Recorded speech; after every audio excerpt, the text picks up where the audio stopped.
Hi అండి, నమస్తే. నేను మీ Chandana. Welcome to Chandana collections. ఈరోజు మనం రాగి ఇత్తడి పాత్రలను ఎలా క్లీన్ చేసుకోవాలో అనేది చూద్దాం. ఫస్ట్ మనం ఇత్తడి పాత్రలు చూద్దామండి. చూడండి ఇవి ఎంత బ్లాక్గా ఉన్నాయో, వీటిని ఎలా క్లీన్ చేయాలి అనేది చూద్దామండి.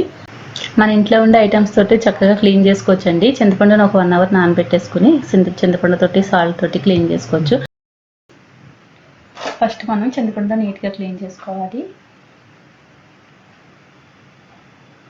తర్వాత సాల్ట్ పెట్టి క్లీన్ చేస్తే తెల్లగా వస్తాయండి. చూడండి ఎంత నీట్గా వస్తుందో. చూడండి ఎంత చక్కగా అయిపోయినాయో. చాలా అంటే చాలా ఈజీగా అయిపోతుంది. ఇప్పుడు మనం రాగి పాత్రలు ఎలా క్లీన్ చేసుకోవాలో చూద్దామండి. రాగి పాత్రలకు అయితే పీతాంబరం చాలా బాగా పనిచేస్తుంది. చూడండి ఎంత నల్లగా ఉందో, అసలు చాలా బ్లాక్ అయిపోయింది కదా. ఇప్పుడు మనం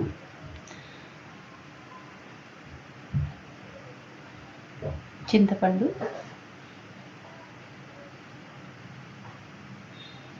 పీతాంబరం తీసుకుని క్లీన్ చేద్దాం. దీనికి కూడా సేమ్ చింతపండుతో ఫస్ట్ క్లీన్ చేసేసుకుని ఫస్ట్ చింతపండు పెట్టాలండి.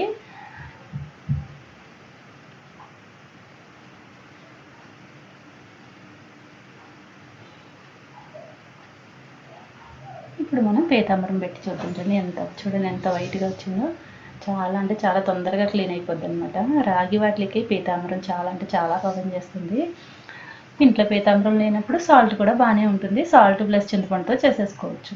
చూడండి ఎంత తొందరగా క్లీన్ అయిపోయిందో కదా. ఓకే ఫ్రెండ్స్, మీకు మా వీడియో కనుక నచ్చినట్లయితే లైక్ చేయండి, షేర్ చేయండి. ఫస్ట్ టైం చూస్తున్నట్లయితే సబ్స్క్రైబ్ చేసుకోండి. Thank you for watching.